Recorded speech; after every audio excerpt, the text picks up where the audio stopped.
Daily. Taste the Daily.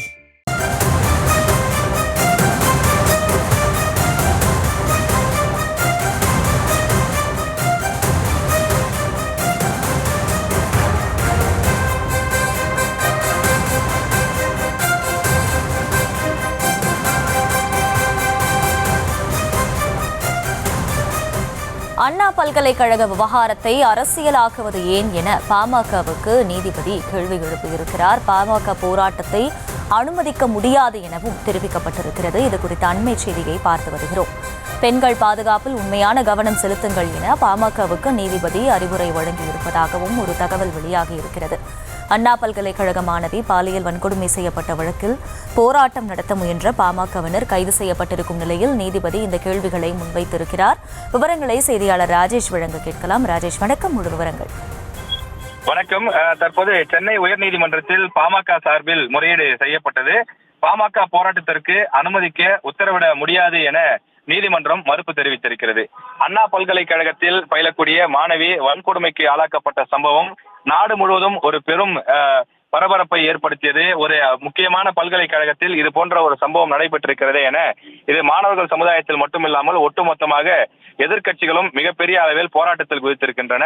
இதை கண்டித்து பாமக சார்பில் அக்கட்சியினுடைய மகளிர் அணி சார்பில் பசுமை தாயகம் அமைப்பினுடைய தலைவர் சௌமியா அன்புமணி தலைமையிலே சென்னை வள்ளுவர் கோட்டத்தில் இந்த கண்டன ஆர்ப்பாட்டம் நடைபெறுவதாக திட்டமிடப்பட்டது. ஆனால் நேற்று இரவு இந்த போராட்டத்திற்கு அனுமதி தர முடியாது என காவல்துறையினர் அனுமதி மறுத்துவிட்டனர். ஆனால் தடையை மீறி நாங்கள் போராட்டம் நடத்துவோம். தமிழ்நாட்டில் குறிப்பாக சென்னையில் தலைநகரில் அண்ணா பல்கலைக்கழகத்தில் இப்படி ஒரு வன்கொடுமை சம்பவம் நடைபெற்றிருப்பதை ஏற்றுக்கொள்ள முடியாது. எனவே இதற்கு ஒரு நிரந்தர தீர்வு வேண்டும். இந்த சம்பவத்தில் ஈடுபட்டவர்கள் மீது கடுமையான நடவடிக்கை எடுக்க வேண்டும் என்பதை வலியுறுத்தி பாமக சார்பில் கண்டன ஆர்ப்பாட்டம் நடத்துவதற்கு திட்டமிடப்பட்டது. இந்த நிலையிலேதான் சௌமியா அன்புமணி வள்ளுவர் கோட்டம் வந்தவுடன் அவர் காரிலிருந்து இறங்கிய உடனே கைது செய்யப்பட்டார். காரணம், முன்கூட்டியே காவல்துறை சார்பில் தெரிவிக்கப்பட்டிருந்தது, இந்த போராட்டத்திற்கு அனுமதி கிடையாது, மீறி போராட்டம் நடத்த வரக்கூடியவர்கள் கைது செய்யப்படுவார்கள் என அறிவுறுத்தப்பட்டிருந்தது. ஆனால் தடையை மீறி போராட்டம் நடத்துவோம் என வந்திருந்த நிலையிலே இது தொடர்பாக நீதிமன்றத்திலும் கூட வழக்கு தொடுக்கப்பட்டிருந்தது. கட்சியினுடைய வழக்கறிஞர் பிரிவில் இருக்கக்கூடிய பாலு அவர் சென்னை உயர்நீதிமன்றத்திலே வழக்கு தொடுத்திருந்தார். அந்த வழக்கு தற்போது நீதிமன்றம் குறித்த விரிவான அந்த விளக்கத்தினை கொடுத்திருக்கிறது.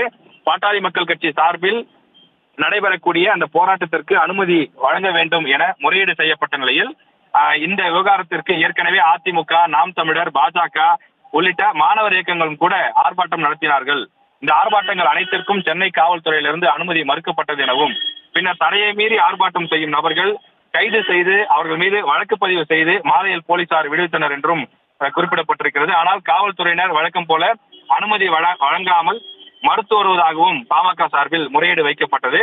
போராட்டத்திற்கு அனுமதி வழங்க நீதிபதி மறுப்பு தெரிவித்திருக்கக்கூடிய நிலையில் போராட்டம் நடத்தும் ஒவ்வொருவரும் முதலில் தங்கள் மனதில் கை வைத்து கூறுங்கள், பெண்களுக்கு பாதுகாப்பு கொடுக்கப்படும் என்றும் இப்படி ஒரு சம்பவம் நடந்ததற்கு அனைவரும் வெட்கப்பட வேண்டும் எனவும் நீதிபதி காட்டமாக தெரிவித்திருக்கிறார். இந்த விவகாரத்தில் அனைவரும் அரசியலாக்கி வருகிறார்கள் என்றும் இந்த விவகாரத்தை நீதிமன்றம் தாமாக முன்வந்து விசாரணைக்கு எடுத்துள்ளது என்றும் நீதிபதி தெரிவித்திருக்கின்றார். காவல்துறை வழக்கு பதிவு செய்து நடவடிக்கை எடுத்து வருவதாகவும் சென்னை உயர்நீதிமன்றம் கருத்து தெரிவித்துள்ளது.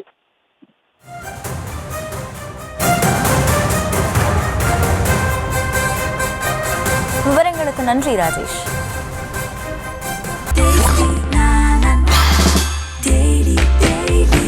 Taste Daily.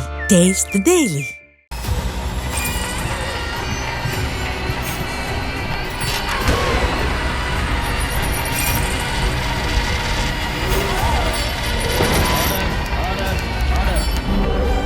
நிகழ்தகவு குற்றங்களின் மறுபரிமாணம் நாள்தோறும் இரவு 10 மணிக்கு இணைந்திருங்கள் நமது நியூஸ் தமிழ் தொலைக்காட்சியோடு.